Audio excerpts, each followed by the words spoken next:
এবার হয়েছে, আমি গরমে বসতে পারছি না, মানে আর কিছু বাকি আছে? এই তো হয়ে এসছে বাবা, আসলে নিয়ম আচারগুলো তো একটু সুষ্ঠুভাবে পালন করতে হয়, তাই জন্য। এই সমস্ত না করে আপনার মেয়ে দুটোকে যদি একটু ভালো শিক্ষা দিতে পারতেন তাহলে অনেক বেশি উপকার হতো।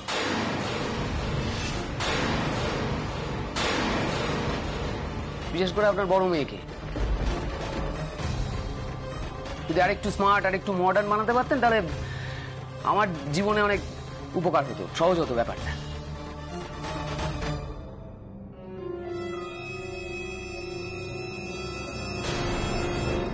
শেষদা ভাই, শেষদা ভাই, এসব কি বলছিসটা কি তুই? না মানে তুই কি বলতে চাস আমাদের সেজ বৌদি আনস্মার্ট? স্মার্ট? এই তো স্মার্টের ছিরি। এই বাড়ির লোকেরা তো ওকে স্মার্ট বানাতেই পারেনি। আচ্ছা ঠিক আছে, ওনারা পারেননি তো তুই বানা। নিয়ে যা, বড় বড় শপিং মলে নিয়ে যা কলকাতায়, নিজের পছন্দ করা জামা কাপড় সব কিনে দে সেজ বৌদিকে, গ্রুম করা, নিজের মতো করে তৈরি করে নে। দেখ আমাদের সেজ বৌদি তো খুবই সুন্দরী। দীপু, স্মার্টনেসটা না মানুষের ভেতরে থাকে শুরু থেকেই, জোর করে কাউকে স্মার্ট তৈরি করে দেওয়া যায় না। আমার আজকে হঠাৎ ইচ্ছে হলো আমি একটা কাকের গায়ে ময়ূরের পুচ্ছ লাগিয়ে দিলেই ওই কাকটা ময়ূর হয়ে যাবে না?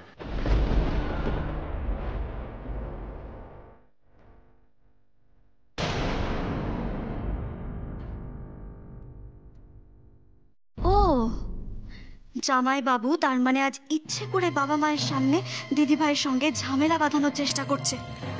না না না, এটা কিছুতেই হতে দেয়া যাবে না, কিছুতেই না। এই সমস্ত গেও অশিক্ষিত মেয়েরা সারাটা জীবন গেওই থেকে যাবে। মা তুমি একটু শান্ত হও, বোঝার চেষ্টা করো। দেখো রথযাত্রাটা তো আর গুটি কত মানুষকে নিয়ে নয়, হাজার হাজার লোক আসে, সেখানে বাচ্চারা আছে, বয়স্করা আছে। আর এই দক্ষিণ পাড়ার লোকজন, এদের তো কোনো দয়া মায়া নেই মা, জানো তো ভালো করে। ওরা তো কিছু করার জন্য সব সময় তৈরি।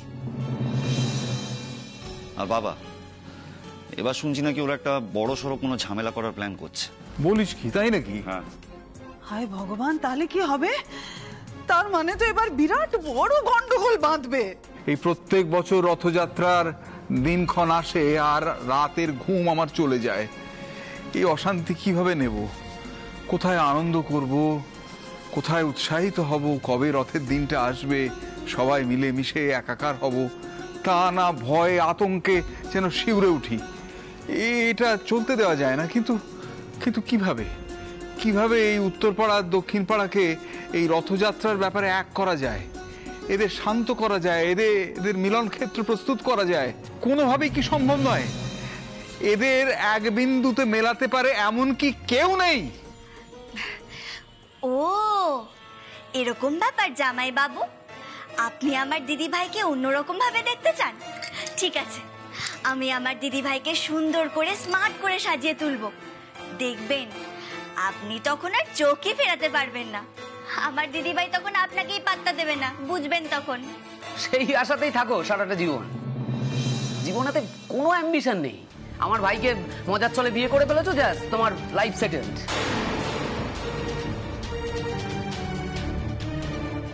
তোমার কাছে প্রত্যেকটা বিয়েই একটা মজার ব্যাপার। বিয়েটা একটা ছোট্ট শব্দ, এইটুকু একটা শব্দ, কিন্তু এই শব্দটা না মানুষের জীবনটাকে পুরো গুছিয়ে দিতে পারে যদি তার জীবন সঙ্গীটা যোগ্য হয়।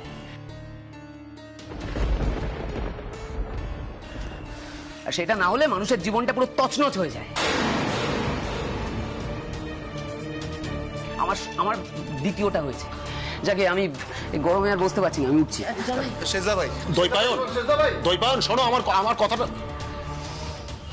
বাবা বাবা, তুমি দেখলে তো দইপায়ন শুভর সঙ্গে কিরকম ব্যবহার করলো? তুমি দেখলে তো? আপনারা প্লিজ কিছু মনে করবেন না। আসলে শেষদা ভাইয়ের ব্যাপারটা কি হয়েছে, ও নিজের ব্যবসার কাজে এত ব্যস্ত থাকে না, তাই একটু খিটখিটে হয়ে গেছে আর কি। না না বাবা, না না, কিচ্ছু মনে করিনি কিছু। ইয়ে পরমা, বলছি সবকিছু গুছিয়ে নাও এবার। হ্যাঁ গুটিয়ে নাও। চলো, খাওয়া দাওয়ার বন্দোবস্ত করতে হবে তো। হ্যাঁ হ্যাঁ, ওদের খিদে পেয়েছে না, অনেক বেলা হয়েছে, তাই তো। হ্যাঁ, খাওয়া দাওয়ার বন্দোবস্ত করে নাও, গুটিয়ে নাও, গুটিয়ে নাও। এসো, হ্যাঁ এসো বাবা, এসো এসো।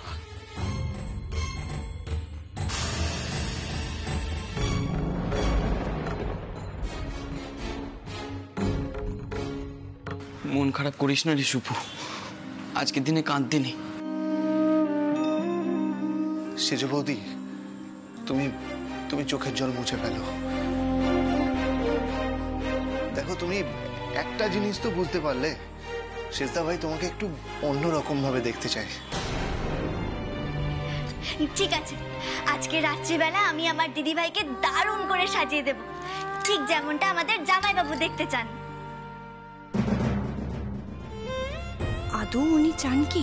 মানে এই মেয়ে যদি ভবিষ্যতে আবার অসুস্থ হয়ে পড়ে, ওর কোনো বিপদ হয় বা মরে যায়, তাহলে ওর মৃত্যুর জন্য আমি দায়ী নই। মানে আমাকে 5টা মিনিট কোথাও শান্তিতে থাকতে দেবে না। দেখলে গাড়িতে আমার অতগুলো ফোন আসছিল, মানে আমি জাস্ট এখানে এসে দাঁড়িয়েছি যে আমার দরকারি ফোনগুলো আমি একটু সেরে নেবো, অমনি পেছন পেছন চলে এসছো আমাকে ডিস্টার্ব করতে। আদৌ উনি আমায় চান কি? যদি চাইতেন তাহলে তো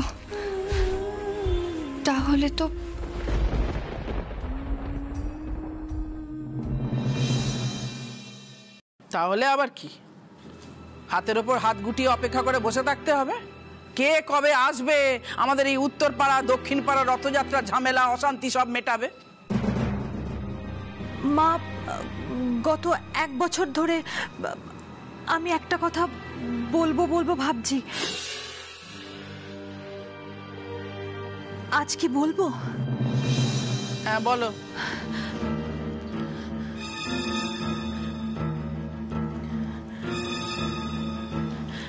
না মানে এখানেই বলবো?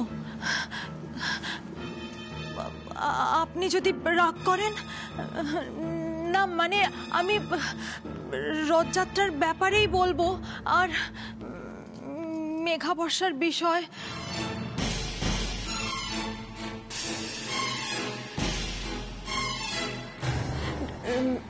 বলছি কি বড় বৌদি, এখানে এসব কথা বলার দরকার নেই। না না, আমি শুনতে চাই, কি কথা বল, কি বলতে চাচ্ছিস বল। আসলে গত বছর রথযাত্রায় দক্ষিণ পাড়ার ছেলেরা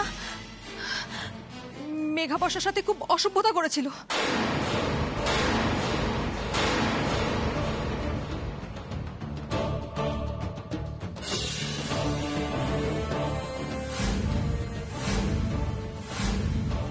কি বলছো কি বৌমা, কি বলছিস তোরা?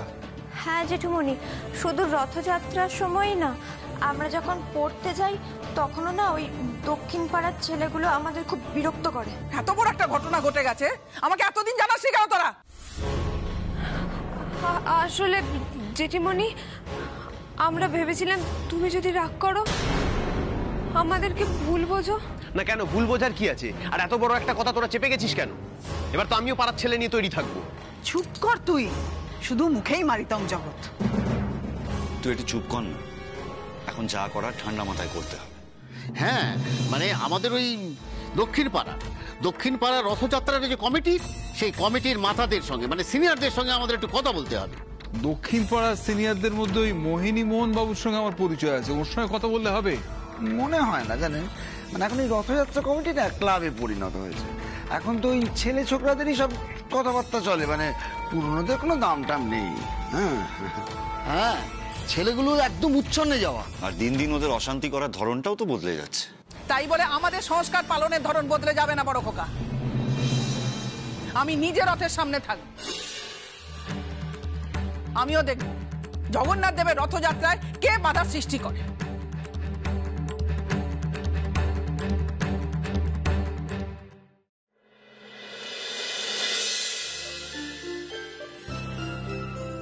কিরে অপু, আয় রে তোরা। অপু, আয় অপু, জামাই বাবাদের নিয়ে আয়। কখন খাবি? বেলা হয়ে যাচ্ছে তো। সেই এসে থেকে একটা মিষ্টি খেয়েছিস, পেটে এবার পিত্ত পড়ে যাবে তো, তাড়াতাড়ি আয়। হ্যাঁ, সেই তো অপু মারে, নিয়ে আয়, সবাইকে নিয়ে আয়। দীপু, দৈপায়ন, ওদের নিয়ে আয় মা, আয় নিয়ে আয়। পরমা, সুন্দর সাজানো হয়েছে মারে, ভারী সুন্দর লাগছে। সেজদা ভাই, আয় তুই আয়। আরে ছাড় না, তুই এরকম ফালতু টানাটানি করছিস কেন? আমি যাচ্ছি তো। সেজদা ভাই, তোর কাছে একটা রিকোয়েস্ট করবো। এ কি আপনারা দুজন এখনো এখানে দাঁড়িয়ে? বাবা মা তো ডাকছে। শুনুন না, আপনি জামাই বাবুকে নিয়ে তাড়াতাড়ি বারান্দায় চলে আসুন, ঠিক আছে? হ্যাঁ বাবা, আসছি, আসুন আপনারা।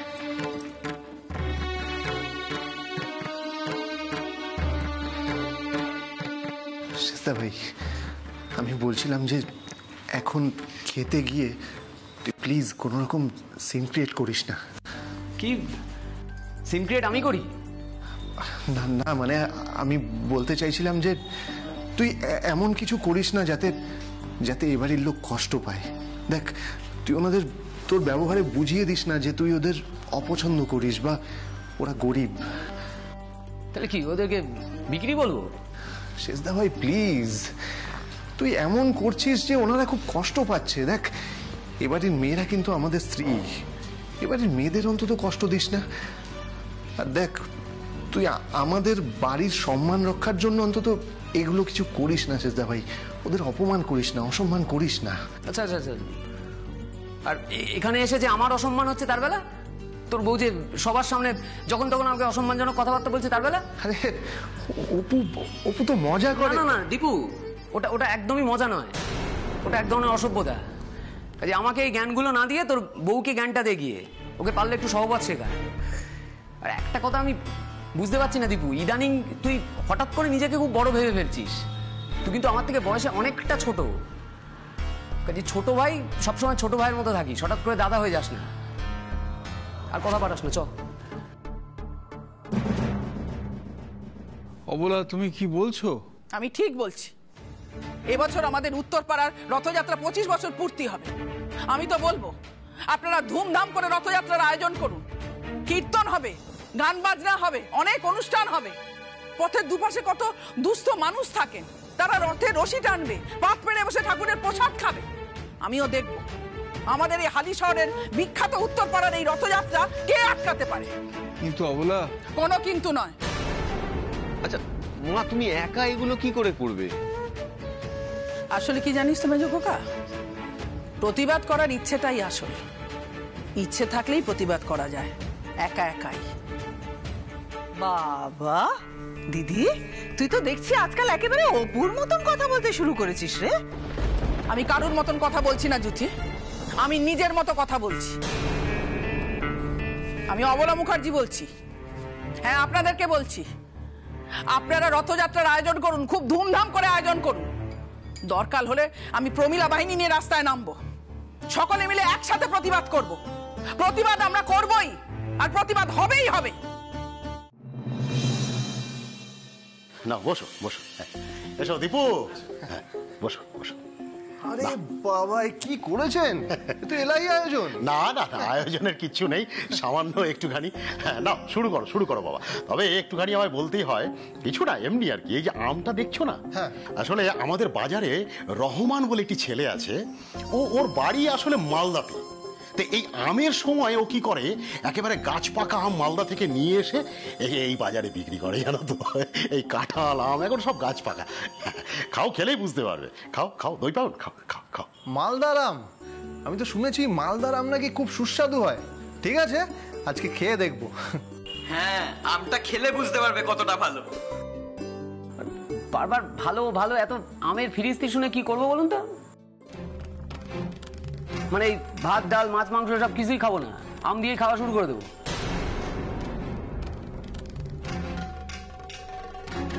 না না, তা কেন ভাই? চুপ কর না ভাই। তুই দেখছিস আসার পর থেকে উনি কিরকম ব্যবহার করছে আমাদের সঙ্গে, তুই তাও এরকম কথা বলছিস? আমাদের আত্মসম্মান নেই? হ্যাঁ, চুপ কর।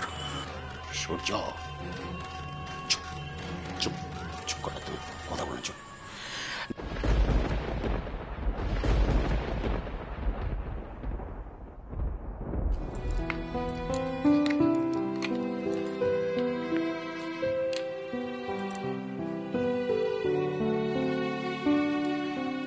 মাসিমণি ধরো আইসক্রিম। আইসক্রিম আমায় নয়, তোমার শাশুড়িকে খাওয়াও।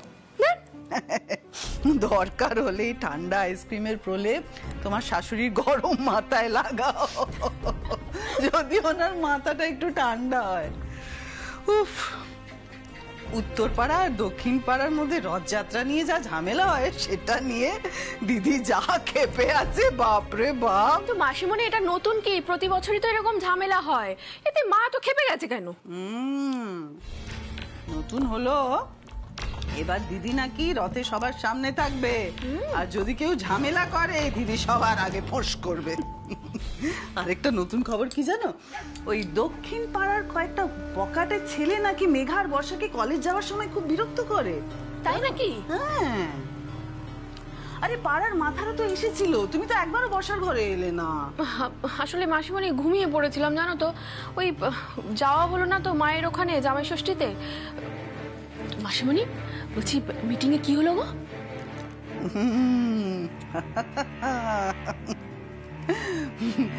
দিদি তো সব দায়িত্ব নিয়ে নিল। দিদি বলল ওই দক্ষিণ পাড়ার রথ কৃষ্ণ মন্দিরে পৌঁছানোর আগে নাকি উত্তর পাড়ার রথ কৃষ্ণ মন্দিরে পৌঁছবে, আর জগন্নাথ দেবের স্থাপন করবে মন্দিরে। জয় জগন্নাথ।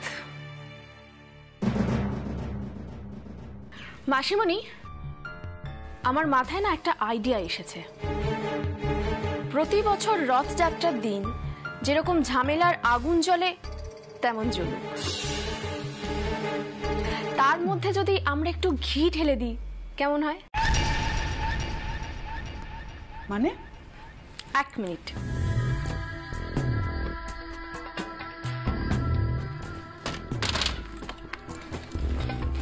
মানে হলো, এই বাড়ির সব থেকে চালাক মেয়ে ওই অপুকে যদি এই সমস্ত কিছুর মধ্যে ইনভলভ করিয়ে দেওয়া হয় তাহলে কেমন হয় বলো তো?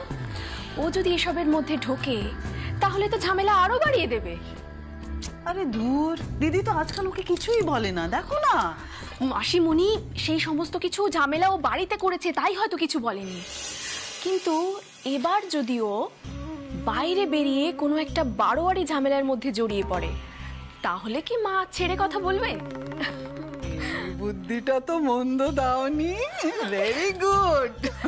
মাসিমণি, তুমি আমাকে যতটা বোকা মনে করো আমি কিন্তু ততটা বোকা নই, বিশেষ করে ওই অপুর ক্ষেত্রে তো নই। ওকে না আমি সহ্য করতে পারি না, চোখের সামনে দেখলে হাত পা একদম রিলি করে জ্বলে ওঠে। জানো, আমি তো ঘুমের মধ্যেও স্বপ্ন দেখি যে একদিন ও মাকে ভুলিয়ে মায়ের মন জয় করে মায়ের জায়গায় বসে এ বাড়ির গিন্নি হয়ে উঠেছে। নয়, হতে পারে না, কিছুতেই না। হতে পারে না নয় মাসিমণি, আমরা এটা হতে দেব না। আর সেজন্যই তো বলছি, বাইরে রথযাত্রার দিন অপুকে এমন ভাবে ইনভলভ করতে হবে যাতে ও এবাড়ির সকলের মান সম্মান একেবারে মাটিতে মিশিয়ে দেয়। আর এবাড়ির মান সম্মান যদি মাটিতে মিশে যায় তাহলে শুধু মা কেন, বাবাও হয়তো অপুকে শাস্তি দেওয়ার কথা ভাববে।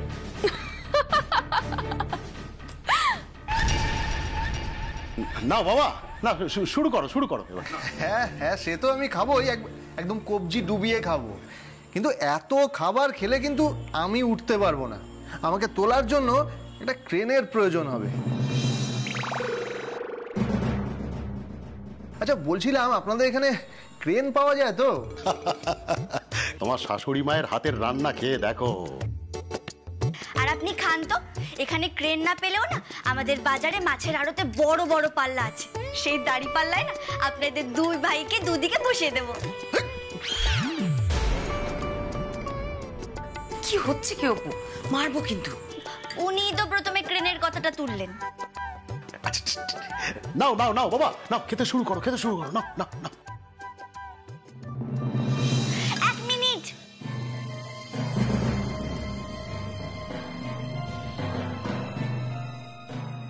দাঁড়ান, আমি মোবাইলে কয়েকটা ছবি তুলি।